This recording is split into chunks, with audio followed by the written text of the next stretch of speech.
आशीर्वाद के लिए कोना भाव में सुंदर सा गाना कहती है। बउआ के फुआ आई है यहाँ पे।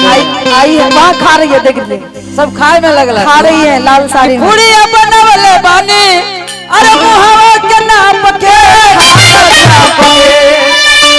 फुआ जी आज 5 बार खाई है, एक बार अच्छा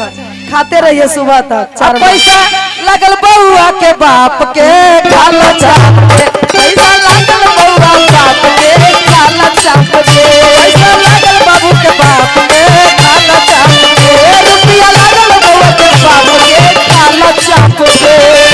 कुर्सी बनवनी कुर्सी बनवनी कुर्सी बनवनी तोरा गण जाप के बैठल कुर्सी मनवनी हाई फुआ के नाम पे ए हो पैसा चाप के ना लगल है बउआ बाप के पैसा चाप के लगल है बउआ बाप के बैठा चाप के। ओ कुर्सी लगल है पैसा के बात कैसे कर दलू उषा? माने तू बेइज्जती करी था हमारे परिवार के ना हो हम कह देबो कीता कहो कि फलनिया के अथी दुताला से ऊंची। अच्छा अरे फुआ सुनी हा बढ़िया से हम ओने कही है तोरा तो कही थी वो ना फुआ आज गाली सुनेगी नहीं हम फैमिली दाने से है। दान दहेज फुआ लेगी या गाली हम सुनेंगे? दान दहेज का है? दान दहेज आज मिला होगा ना फुआ को? तो मिला तो मिला नहीं मिलेगा, लेकिन फुआ को बेइज्जती नहीं कीजिए, फुआ दाने से हम रहेंगे। अच्छा कहिए कहिए कि अरे उत्सव के अथी दुताला से ऊंची। अच्छा ट्रक चलावा ले दे भैया रखी भैया लेकिन हम कहेंगे बिल्डर जी के लिए अरे बिल्डर के चूतर दुताला से ऊपर एकदम सही। हाँ अरे बिल्डर के चूतर दुताला से ऊपर कि जैसे जैसे जी थला वाले रे वही रखले वाले रे वही ऐसे हो तो ये लड़का के जैसे भी चलावे के पारी है। हाँ क्या बात तू कर देनीगे? अब जब बड़ा घर हो जाता है कि अरे उसवा के अथी दुताला से ऊंची बउआ के फुआ सफा सफा बोल देती हमार चुतर उतर कर देता था हम कर देबे सफा सफा तो का होता कि अरे उसवा के अथी दुताला से ऊंची त छोट करवा ले करवा ले भैया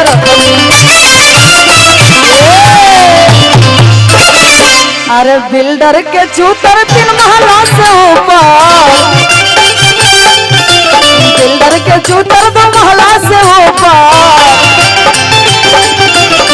करवा ले रे बहिनी रखने जैसी चलवा ले रे बहिनी रखने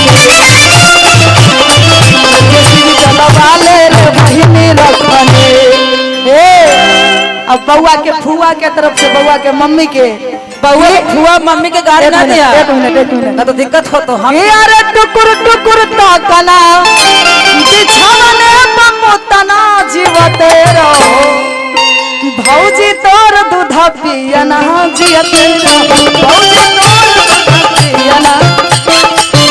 अरे टुकुर टुकुर ताकना बिछावने ममुतना जियते रहो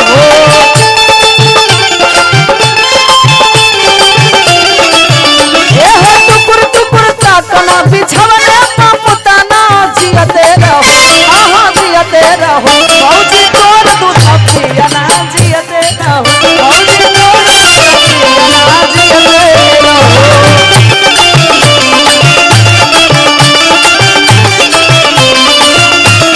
भैया लेकिन उषा जी एक आध गुआव हो जाए शोहर में बिल्कुल बिल्कुल उसके बाद फिर तो हमने के न रहेला है तो उतर चुतर सब हो तो लेकिन सुना सुना रहा थी जी आई पीड़रवा के चार मैया ने थी तपन सब के निकालते नाना तो बाबू के निकाल दल थे हाँ का तो निकले है अब बारी है तनाइले बबुआ के दादी कोटे के बेरिया नहीं अगले बबुआ के दादी कोटे के दिनवा नाइलन बबुआ के दादा कोटे के बेरिया नहीं अगले बबुआ के दादा कोटे के दिनवा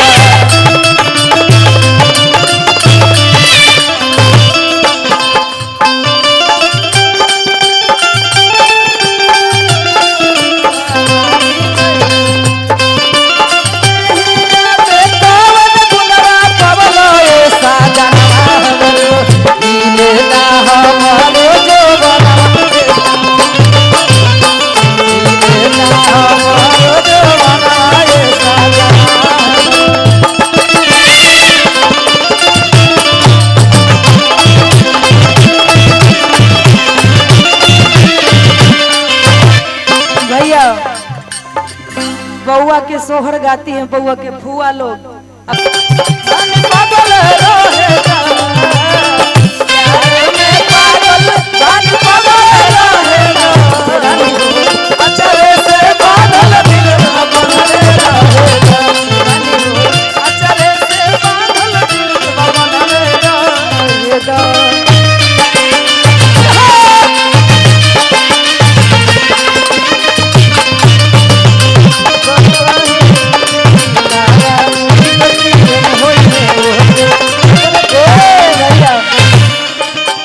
लेकिन इसी में भौजी से ननद कहती है कौन भाव में भौजी एगो गाना आपका बड़ी बढ़िया है कौन सा कहानी हो सकता है कि हमको आने से पहले आप गा दिए होंगे फिर भी बताइए ना जैसे बाबू के नाना फुआ मौसा मौसी जो हैं हाँ हाँ कैसे तो आप गाते हैं कि नाइले बबुआ के नानी अच्छा बर्थडे के बेरिया गाए थे लेकिन कहिएगा तो एक बार और गा देंगे गा दिए हैं एक बार और गा देंगे हाँ स्केल से ऊपर नहीं जाइए ना ना ना हमारा मिला के रखिया कि नाना के नेवता दलिए अरे नानी के आवेल कहलिए जन्मदिनवा में जन्मदिनवा में बर्थडे के बेरिया हाँ कि जन्मदिनवा में तैयो नहीं निकले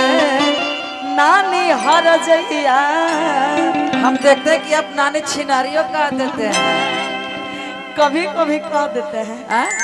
कभी कभी बोल देते हैं तनाइले बबुआ के नानी बर्थडे के बेरिया नानी हर जइया बर्थडे के दिनवा नाना के न्योता दिलिए नानी के अवल कहलिए के अबेला कहलिए बर्थडे के बेरिया नाना के न्योता दिलिए नानी के अवल कहलिए जन्मदिनवा में तैयो नहीं अगले नानी छिनरिया बर्थडे के दिनवा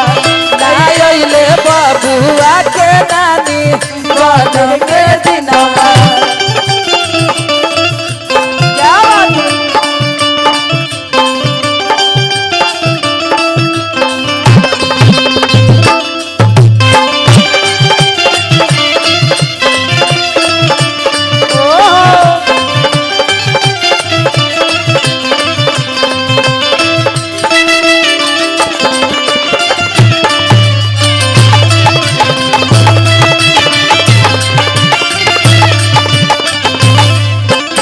और